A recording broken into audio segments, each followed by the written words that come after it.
When these mountain climbers began their adventure, they had no idea they were about to make a shocking discovery. They were halfway up a steep cliff when one of them spotted this bizarre-looking house built right inside the cliffside. They couldn't help but look inside, but when they did, they turned pale instantly. But before we start, smash the like button and make sure to subscribe if you haven't, and hit that notification bell so that you won't miss any news stories. This bizarre discovery all started at 10:15 a.m. on Monday.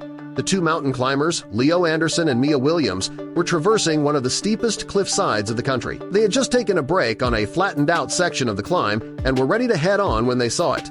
Leo pressed his back to the rough limestone, sweat trickling down his head even though he had just rested. Mia was already a bit ahead of him. But then, suddenly, she stopped and looked back at her climbing partner with a confused look on her face.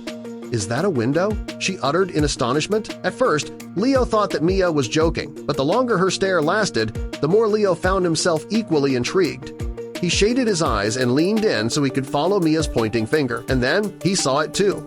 There was glass catching sunlight. What is a window doing on a mountain cliff?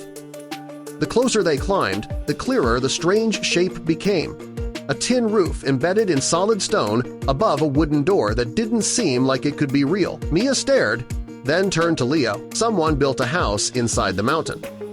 Her voice was small because she still couldn't believe what she was seeing. The structure was old, but the lines of the wood and metal were too neat to be accidental. No worn path or steps led here, just the sheer cliff. Leo wondered who could have brought all these materials up there and how long ago they had stood where he now stood. Then they saw the only possible way across, a narrow ledge of rock that jutted from the main ridge to where the house front stood. The ledge wasn't wider than a side curb, but this one was at least 600 feet high above the ground. Mia tested its stability with her boot.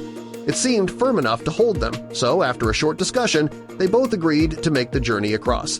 Seeing something as bizarre as this couldn't simply be ignored. Mia tied their safety rope and took the first step on the ledge. "One at a time," she said. But Leo insisted they move together, trusting the line between them. He left a few feet between them and then pushed off as well, holding his body as close to the cliffside as possible.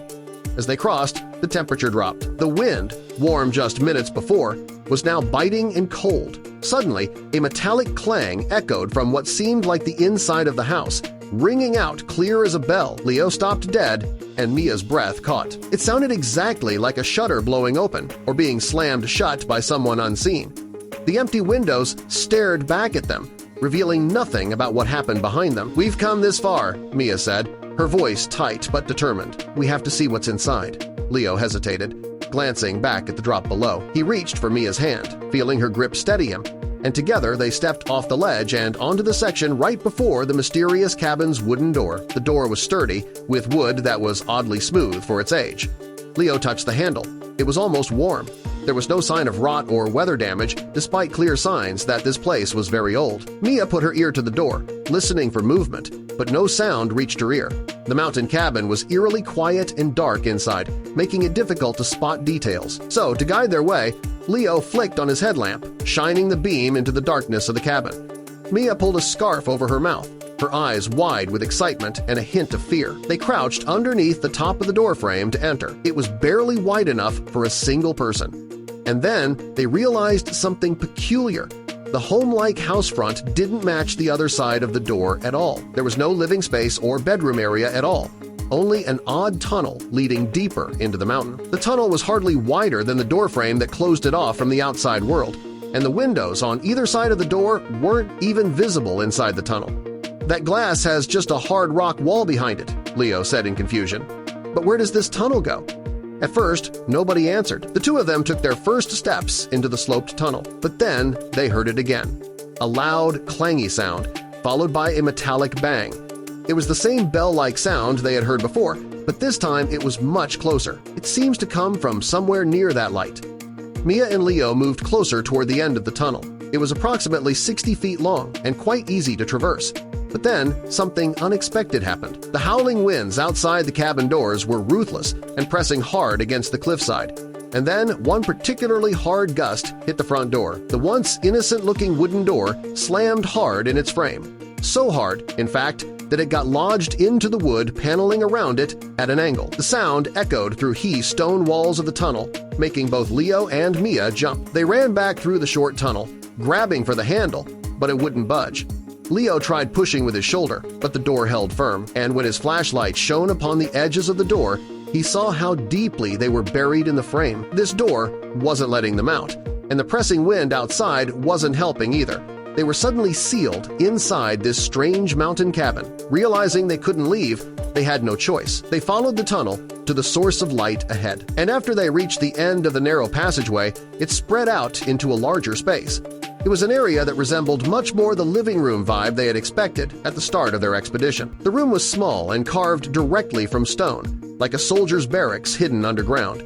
Dust lay thick on every surface, softening the edges of a roughly built table. A few chairs and low wooden bunks leaned against the wall behind it. "What is this? Who is living here?" Mia questioned.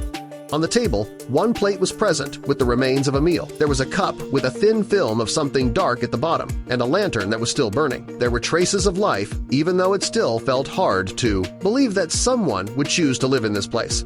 Faded photographs were pinned to the stone wall above the bunks, showing mountain peaks and groups of people in climbing gear. However, in all photos, every face was violently scratched out. All faces but one. "Is this the person who lives here?" Mia wondered, pointing at a man wearing a blue hat. The scratched-out ovals where heads used to be, next to the man with the blue hat, indicated some real anger. Leo and Mia both felt a sense of unease when they looked at them. If this was the man they were trapped in here with, then they did not feel safe. The silence pressed down around them. Mia wrapped her arms around herself, suddenly chilled. She couldn't shake the feeling that someone or something was watching them from a hidden place.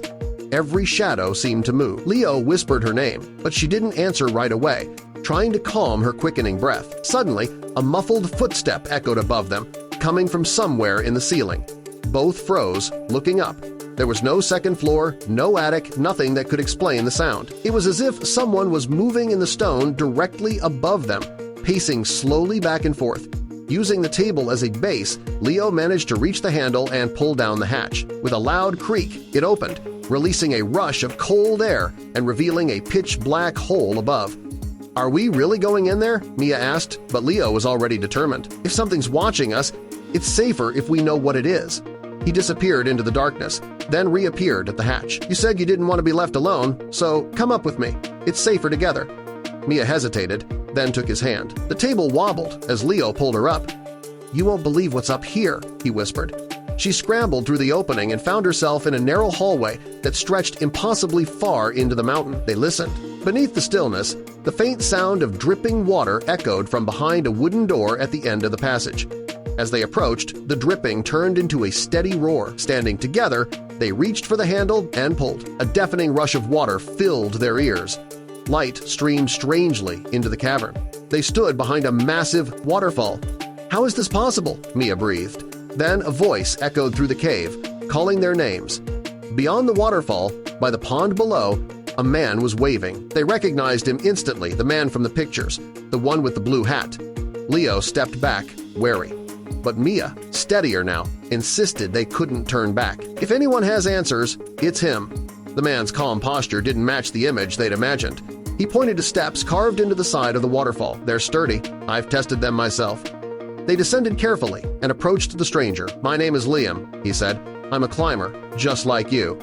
Liam explained that he'd arrived there 7 years ago with a team of 6. Their lines snapped as they reached the ridge, and he was stranded on the doorstep of this mysterious housefront. His group left to find help, but none came. "I was angry at first," Liam admitted. "I even scratched out their faces on the photos I carried." Mia recalled the damaged pictures and realized the truth behind them. "The housefront was already here when I arrived," Liam continued. "No idea who built it, but that stopped mattering. The place has clean water, shelter, and food. Rescue workers eventually came, but I refused to leave. I'd found peace here, something I never had back home." He looked at them earnestly. "When you leave, I ask you to keep this place a secret." "So there's a way out?" Mia asked.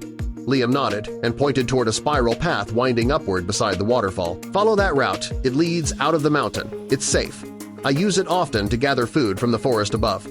Relieved, Mia and Leo smiled. They shared a meal with Liam, fresh fish and nettles cooked over a small fire. The warmth of the food and his calm presence made the strange place feel less threatening. Before parting, they promised to keep his secret. Liam watched them go, content. As Mia and Leo emerged into the fading light above, They realized they had just witnessed something extraordinary. They had met a man who chose solitude over the world and discovered a hidden world that would remain forever theirs. Whoever built the place didn't matter. A place could have its secrets, and this one was now part of their story.